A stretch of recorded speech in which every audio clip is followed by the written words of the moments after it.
Hello champions, welcome back to optimistic Jeet YouTube channel. तो आज हम लेके आए हैं टॉपिक ऑफ द डे में आपकी सेमेरू वॉल्केनो, जो कि आपकी इंडोनेशिया में है। सेमेरू वॉल्केनो जो कि आपकी कहाँ है, इंडोनेशिया में है। ये आज आपका टॉपिक ऑफ द डे है। आते हैं, ये न्यूज़ में रहा, क्यों न्यूज़ में रहा? ये एक वॉल्केनो है, ज्वालामुखी है। कहाँ पे? इंडोनेशिया में। वहाँ पे अभी 4 दिसंबर 2022 को आपका वॉल्केनिक इरप्शन होता है, यानी कि ज्वालामुखी का उद्गार हुआ था अभी, तो इसलिए ये न्यूज़ में रहा। तो इसको एक बार हम मैप पे समझ लेते हैं कि ये कहाँ पे है। तो देखिए, आप अगर मैप देखें, अगर आप मैप को ध्यान से देखें तो ये आपका जो पार्ट है इंडोनेशिया, जो ये ग्रीन से शैडो है, ये आपका इंडोनेशिया का पार्ट है, ठीक है। और ये आपका यहाँ मलेशिया है, ये ऊपर का हिस्सा इसका मलेशिया है। ये इंडोनेशिया है। इंडोनेशिया आपको पता होगा कि वहाँ पे कई सारे आइलैंड्स हैं, ठीक है। तो एक आपका है सुमात्रा आइलैंड, जो आपका ये आइलैंड है, ये द्वीप है, ये है सुमात्रा। ये आपका है जावा द्वीप, जहाँ पे इसकी राजधानी जकार्ता है। आपको पता है कि अभी इसकी राजधानी को लेकर क्या सीन चल रहा है, आप लोगों ने पढ़ा होगा, नहीं होगा तो हम उसको भी बताएंगे अलग से एक वीडियो में। तो फिलहाल जकार्ता है यहाँ पे, इसी जावा द्वीप पे, और ऐसे छोटे छोटे कई सारे द्वीप हैं। तो जो ये जावा द्वीप है, इसको आप देख रहे होंगे, यहाँ पे जावा द्वीप है। यहाँ पे ये रेड पॉइंट देखिए, ये यहाँ पे है माउंट सेमेरू। यहाँ पे है माउंट सेमेरू, जहाँ पे अभी ज्वालामुखी का उद्गार हुआ। और इसको जो ये माउंट सेमेरू है यहाँ पे, ठीक है, ये जो इंडोनेशिया है, ये जो हिस्सा जितना आप ग्रीन से शेडेड देख रहे हैं, ये आपका इंडोनेशिया है। इंडोनेशिया के जावा द्वीप के पूर्वी हिस्से में, ठीक है, आपका माउंट सेमेरू है। क्या है? माउंट सेमेरू है आपका, जो आपका जावा आइलैंड है उसके ईस्टर्न पार्ट में माउंट सेमेरू, ठीक। यहाँ पे इरप्शन हुआ। अगर इरप्शन की हम बात करें तो इसकी इरप्शन हिस्ट्री अगर हम देखें तो 4 दिसंबर 2022 को अभी हुआ है रिसेंटली, और इससे पहले हुआ था आपका 4 दिसंबर 2021, एग्जैक्ट इसी डेट पे एक साल पहले। अभी हुआ है 4 दिसंबर 2022 में, इसमें ज्वालामुखी का उद्गार। और इससे पहले हुआ था 4 दिसंबर 2021 में, और उससे पहले हुआ था 16 जनवरी 2021 में। ये लास्ट 3 हैं, ठीक है। तो कभी कभी ये पूछ लेता है कि जो अभी उद्गार हुआ, इससे पहले का उद्गार लास्ट कौन सा था? तो आपका सबसे इससे पहले था 4 दिसंबर 2021। 4 दिसंबर दोनों में कॉमन है, केवल ईयर का अंतर है। Indonesia maximum number of active volcanoes in the world, maximum numbers of active volcanoes in the world, and Indonesia is prone to seismic upheaval due to its location on the Pacific Rings of Fire। ये कह रहा है कि जो Indonesia है, जो आपका ये इंडोनेशिया आता है, ये आपका आता है पैसिफिक रिंग ऑफ फायर में, ठीक है। तो इंडोनेशिया में विश्व के सक्रिय ज्वालामुखियों की सर्वाधिक संख्या होने के साथ साथ इसके पैसिफिक रिंग ऑफ फायर, जिसको हम बोलते हैं परिप्रशांत अग्निवलय, पैसिफिक रिंग ऑफ फायर को हम बोलते हैं परिप्रशांत अग्निवलय, उसमें अवस्थित होने के कारण यहाँ भूकंपीय उथल पुथल का खतरा भी बना रहता है, ठीक है। यहाँ पे जो सिस्मिक अपहेवल है वो बहुत कॉमन होता है, just because it is on the Pacific ring fire, ठीक है। ये पैसिफिक रिंग फायर में है, इस वजह से यहाँ पे भूकंपीय जो तरंगे हैं उनका खतरा बना रहता है टाइम टाइम पे। अभी हम आपको दिखाएंगे मैप में कि पैसिफिक रिंग ऑफ फायर क्या है।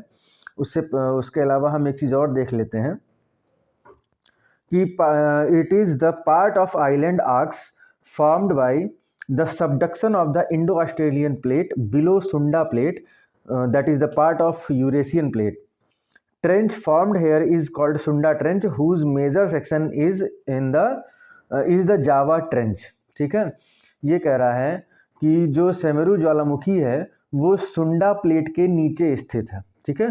सुंडा प्लेट के नीचे एक इंडो ऑस्ट्रेलियाई प्लेट है, उसके उपभाग के रूप में निर्मित एक द्वीपीय चाप है, आइलैंड आर्क है, द्वीपीय चाप है। और यहाँ निर्मित जो गर्त है उसको सुंडा गर्त के नाम से जाना जाता है। और जावा गर्त जो है इसका वो प्रमुख खंड है। जावा गर्त जो ये आपका है, ये इसका प्रमुख खंड है। अब ये टेक्निकल टर्म आपको समझ में नहीं आएंगे, मैं फटाफट से आपको बता देता हूँ अभी। तो सबसे पहली चीज़ तो ये समझिए कि हम प्रशांत, एक बार प्रशांत जो आपका रिंग ऑफ फायर है, पैसिफिक रिंग ऑफ फायर है, प्रशांत अग्निवलय है, परिप्रशांत अग्निवलय है, उसको हम पहले समझते हैं। उसके साथ साथ हम कुछ प्लेट्स को पढ़ेंगे, तब हम उसके बाद में द्वीपीय चाप क्या होता है उसको समझेंगे। तो आइए एक बार इसको देख लेते हैं। हम इसको मैप के थ्रू आपको समझाना चाहेंगे। तो अगर आप मैप में देखें, ये मैप अगर आपको दिख रहा है तो इसमें देखेंगे आप कि ये इस तरीके से है। इसको मैं थोड़ा सा जूम कर देता हूँ जिससे आप इसको आराम से देख सकें।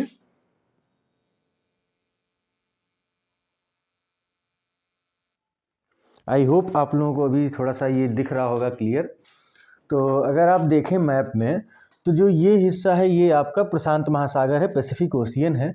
जो इससे जुड़े हुए ये हिस्से आप देख रहे हैं, जो रेड कलर से मार्क है, ये आपकी है पैसिफिक रिंग ऑफ फायर। ये क्या है आपका पैसिफिक रिंग ऑफ फायर है। तो पैसिफिक रिंग ऑफ फायर की जब हम बात करते हैं तो अगर आप देखो तो यहाँ पे ये आपका अलास्का है जो कि यूएसए का पार्ट है। इसके बाद ये कनाडा, फिर इसके बाद ये यूएसए है, फिर Mexico, Guatemala, Nicaragua, Costa Rica, Panama, ये सब होते हुए फिर यहाँ पे इक्वाडोर, पेरू, चिली, ये आपका इधर का हिस्सा है जो आपका परिप्रशांत अग्निवलय यानी कि पैसिफिक रिंग ऑफ फायर में आता है। इसके अलावा अगर हम ध्यान से देखें तो इस तरफ आपका ये अलास्का से जब हम इधर बढ़ते, जो ये बेल्ट यहाँ से निकल रही है यही यहाँ पे है। तो यहाँ से जब ये निकलती है तो ये रसिया के कमचटका से होते हुए, ठीक है, और ये आपका साउथ कोरिया, जापान को टच करते हुए और इस तरीके से आता है। यहाँ पे ताइवान है, वियतनाम के बगल से निकलता है, ये मलेशिया, सुमात्रा, ये आपका वो एरिया है, ठीक है, जहाँ पे आपका अभी हम वॉल्केनो के बारे में पढ़ रहे हैं।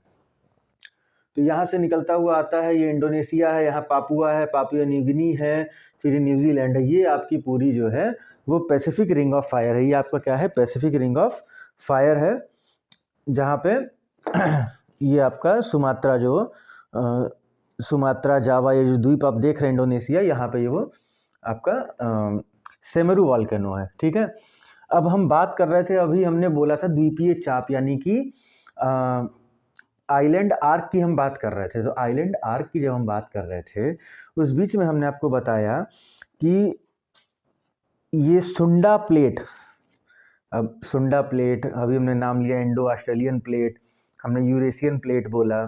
तो देखिए क्या है कि ये आपकी यूरेशियन प्लेट है, ठीक है। देखिए ये लिखा है यूरेशियन प्लेट, जो आपका ये है यूरेशियन प्लेट। आप लोगों ने ज्योग्राफी में टेक्टोनिक प्लेट टेक्टोनिक के बारे में पढ़ा होगा, प्लेट विवर्तनिकी पढ़ा होगा। नहीं पढ़ा होगा तो हम अभी ज्योग्राफी की सीरीज जब हम शुरू करेंगे तो उसमें इन चीज़ों को काफ़ी डीप में आपको बताएंगे। तो ये हमारे जितने भी ये आप महाद्वीप देख रहे हैं, तो ये सबके सभी जितने भी कॉन्टिनेंट्स हैं ये सभी किसी न किसी प्लेट से जुड़े हुए हैं, ठीक है। प्लेट की शिफ्टिंग से ही ये बने हैं। अगर आपने थोड़ा बहुत पढ़ा होगा, कार्बोनिफेरस युग के बारे में पढ़ा होगा, तो किस तरीके से प्लेट्स के शिफ्टिंग से हमारे कॉन्टिनेंट बने थे। खैर हम आते हैं, तो ये आपकी यूरेशियन प्लेट है, ये आपकी इंडो ऑस्ट्रेलियन प्लेट है, ठीक है। तो यहाँ तक आपकी जो ये यूरेशियन प्लेट पूरी है, इसमें जो आपका नीचे का हिस्सा है, ठीक है, ये जो इंडो यूरेशियन प्लेट है, इसमें नीचे के हिस्से को हम बोलते हैं सुंडा प्लेट। क्या बोलते हैं, यहाँ पे आपकी है सुंडा प्लेट। कौन सी प्लेट है, सुंडा प्लेट है,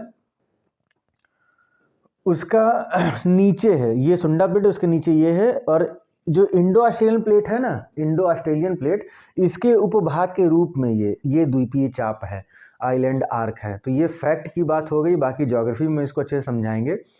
तो बेसिकली हम यहाँ पे ये बताने की कोशिश कर रहे हैं कि इंडो ऑस्ट्रेलियन पार्ट, जो इंडो ऑस्ट्रेलियन प्लेट है, ये उसका पार्ट है, ना कि आपकी यूरेशियन प्लेट का। बस आपको ये चीज़ याद रखनी, क्योंकि ये यहाँ पे आ रहा है तो आपको लगेगा किसी प्लेट का हिस्सा, बट ऐसा नहीं है। ये इसका प्लेट का निचले हिस्से को बोलते हैं सुंडा प्लेट, उसके नीचे है आपका इंडो ऑस्ट्रेलियन प्लेट का सब पार्ट, उपभाग, वो है आपका इंडोनेशिया, ठीक है। तो इंडोनेशिया का जो जावा है आपका द्वीप, जावा द्वीप के जो ईस्टर्न हिस्सा यानी कि जो पूर्वी हिस्सा है, वहाँ पे आपका सेमेरू वॉल्केनो है। तो ये हो गई यहाँ तक की बात। इसके बाद आइलैंड आर्क की अगर हम बात करें, अच्छा प्लेट्स की बात हुई तो एक बार देख लीजिएगा सारी प्लेट्स को हम क्या कहते हैं। ये आपकी नॉर्थ अटलांटिक प्लेट है, साउथ अमेरिकन प्लेट है, ये अफ्रीकन प्लेट है, ये अरेबियन प्लेट है, ये आपका पैसिफिक प्लेट हो गया, ये जो पूरा आपका हिस्सा है। और जो आपका ये रिंग ऑफ फायर है, इसके बारे में देखते हैं। A path along the Pacific Ocean characterized by active volcanoes and frequent earthquakes. ठीक है, तो रिंग ऑफ फायर जिसे कि परिप्रशांत अग्निवलय के रूप में जाना जाता है, सक्रिय ज्वालामुखियों और लगातार आने वाले भूकंपों के कारण प्रशांत महासागर में निर्मित क्षेत्र है। यानी जो रिंग ऑफ फायर है, यहाँ पे भूकंप और ज्वालामुखी आते रहते हैं। ठीक है, ये बहुतायत में वहाँ पाए जाते हैं। और जो पैसिफिक रिंग ऑफ फायर है, इसकी एक खासियत और है, ये इस जो छोटी छोटी प्लेट्स है ना, उनमें डिवाइड करता है। जैसे देखो, अगर आप ध्यान से देखो तो ये आपकी कोकोस प्लेट है, ये आपकी नाजका प्लेट है, ये साउथ अमेरिकन प्लेट है, ये नॉर्थ अमेरिकन प्लेट है, ये पैसिफिक प्लेट हो गई, ये आर्कटिक प्लेट हो गई, ये इंडो ऑस्ट्रेलियन प्लेट हो गई, ये यूरेशियन प्लेट हो गई। सारी प्लेट कहीं ना कहीं आपके जो रिंग ऑफ फायर है, परिप्रशांत विलय है, अग्नि विलय है, उससे जुड़ा हुआ है। तो आप देखेंगे कि जो ये रिंग ऑफ फायर है, ये इनको अलग अलग करता है। जैसे यहाँ पे देखेंगे आप, इसको और इसको अलग कर रहा है। किसको? यूरेशियन प्लेट को पैसिफिक प्लेट से, और इंडो ऑस्ट्रेलियन प्लेट से, इन तीनों को आपस में अलग कर रहा है। यहाँ पे आप देखेंगे तो नॉर्थ अमेरिका को कोकोस नाजका प्लेट से अलग कर रहा है, इधर ये इन दोनों को नाजका और साउथ अमेरिकन प्लेट को अलग कर रहा है। तो आप देखेंगे कि जो रिंग ऑफ फायर है, परिप्रशांत अग्निवलय है, वो इनको जो इनकी प्लेट्स हैं, जो छोटी छोटी टेक्टोनिक प्लेट्स हैं, उनके बीच में एक सीमा बनाता है। ठीक है, एक डिवाइड करता है ये। आइलैंड आर्क क्या होता है? They are long curved chains of oceanic islands associated with intense volcanic and seismic activity and orogenic processes.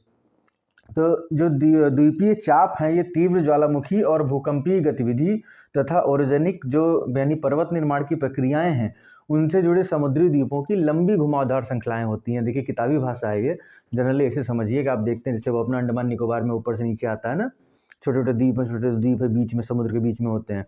ऐसे ही आपका ये है, ये हिस्सा, तो इसको हम द्वीपीय चाप बोलते हैं। जनरल भाषा में आप ऐसे समझिए कि समुद्र से थोड़े थोड़े उठे उठे द्वीप हैं, छोटे छोटे, इस तरीके से, बहुत बड़े बड़े नहीं हैं, छोटे छोटे होते हैं। ठीक है, एक सीरीज होती है इनकी, इन्हीं को हम बोलते हैं द्वीपीय चाप। ये बहुत ज़्यादा ऊंचे नहीं होते हैं। अच्छा, हम जब ऊंचाई की बात कर रहे हैं तो आप याद रखिएगा, जो ये जावा आइलैंड था, उसके राइट साइड में, यानी कि उसके ईस्टर्न हिस्से में जो आपकी ज्वालामुखी है, सेमेरू। तो सेमेरू ज्वालामुखी या सेमेरू पर्वत जो है, वो इंडोनेशिया का सबसे ऊंचा पर्वत है। आप ये चीज़ भी याद रखिएगा, आपका स्पेशली उस जावा आइलैंड का सबसे ऊंचा है। ठीक है, तो ये हो गया। इसके बाद हम देखते हैं कि कुछ वॉल्केनोज जो इंडिया में